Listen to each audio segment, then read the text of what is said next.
Hello everyone. Today we are going to learn about ballad. So basically, ballad is a form of poetry like sonnet, and the word ballad is derived from an old French word meaning dancing song. So it's a song-like poem. It is narrating a story basically. And it has got a sense of rhythm and something it's actually an ancient form of poetry that was kind of like adopted and modernized and used by like even people, even current writers use the same form for narrating different stories or incidents. So let's see what are the different characteristic features of a ballad. Simple stanzas will be there. Ballad stanzas, which we call like usually quatrains, four-line stanzas will be the simple stanzas that are used in a ballad. Abrupt transitions, because these ballads, especially traditional ballads, are sung by people and it will be passed on to generations. So definitely that subjective element might be there, and sometimes they'll forget it and next time someone hears it and like then they recollect it. Definitely some weak verses might have been dropped in between. Refrains might be there. So refrains are basically like repetitions of, like, it can be a phrase, it can be a one line, it can be four lines.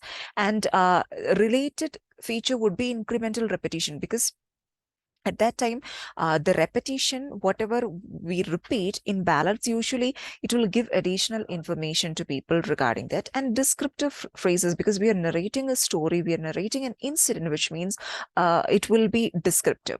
Dialogues will be there, and usually it will be impersonal language, so that that subjective element, whatever however extent we can avoid that subjective element, we'll go for a impersonal language. And basically, we have two types of ballads.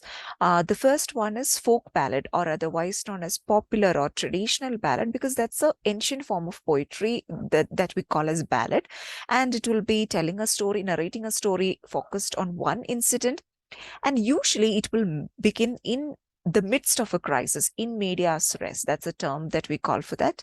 And then it proceeds to the resolution with little background information or much character development. So it will be basically a song narrating a story starting in with a crisis. We have no idea, okay, what happened earlier. Sometimes, very rarely, it might give additional information regarding what happened earlier. On the other hand, literary ballads are composed and written down by known writers, okay, popular writers, and they'll be using the style of folk ballad or traditional ballad, like Samuel Taylor Coleridge, who is known for Rhyme of the Ancient Mariner. Most of us have studied Rhyme of the Ancient Mariner in our school. So that is a typical example, a prominent example for the stanzaic form or the ballad form. So that is what we call as literary ballad, where non-writers will be taking up that form, adopting the form of a folk ballad or a traditional ballad, but it won't be anonymous. It won't be like passed down to generation by orally or anything, because it will be written down, it will be published. And folk or popular ballads were originally composed by anonymous singers. So that anonymity is one prominent feature of folk ballad. And the English folk ballads that we read today appeared or kind of resurfaced or like discovered by Sir Thomas Percy in the 1700s. And these are like originated in and around the British Isles. And that whatever Sir Thomas Percy collected, he published it as relics of ancient English poetry. And formerly, this form of poetry, ballad, was written to commemorate important community events. This was a sort of like a cultural preservation in which the history, the culture, the traditions, the habits, the social conventions of a place, of a culture, of a community will be preserved, and it will be like sung by people, like singers will be taking up, they'll be like writing a song about it, and they'll be like passing down to generations, and the future generations will come to know a little bit more about their own culture and community. So basically, it is a song orally transmitted, narrating a story. Variant forms are available because singers will be adding many things to it. But even when they have to keep it in personal language, it can be like, because people have that tendency to add a little bit of their own to when whatever they are saying, they are using it, be it poetry or a story, there will be a sort of embellishment to that artistic form. And so originated in later Middle Ages and 18th century. In the 1700s, it was collected. Those prominent ballads were collected and printed in England and Germany, and these are the general available or like most prominent examples for folk ballad. Sir Thomas Percy's Relics of Ancient English Poetry being the most prominent and the first available book for folk ballads. On the other hand, literary ballad originated in later 18th century in Germany and later adapted into English literature. And as I said, Rhyme of the Ancient Mariner and also John Keats's La Belle Dames and Mercy is an example for literary ballad.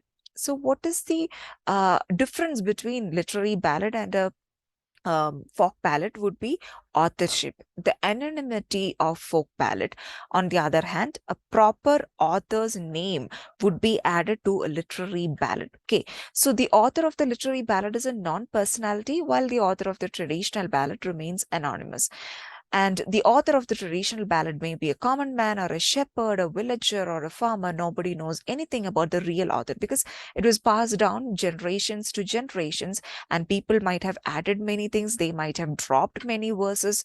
So, whatever it be, and that is what we call as a traditional ballad. Okay, and time cannot bring about any change in the text of the literary ballad. Okay, so when it comes to literary ballad, it is permanent. It is already available there. The only idea is that the writers, they have adopted the style of the uh, folk ballad, and they have narrated the story and they've published it with their name. Okay, and literary ballads are more polished and lengthy when compared to folk ballads. So that is the only difference between literary and folk ballad. So this is generally about ballad. It is a dancing song. It narrates a story. It is focused on an incident. Folk ballads were orally transmitted to generations, while literary ballads are, they adopted the style of folk ballad with authorship. So the authorship, the anonymity of the folk ballad, the authorship of the literary ballad is the major difference between the two. So that is basically an introduction about ballad. Hope you enjoyed the session. Hope you understood what I've just discussed. Thank you for listening.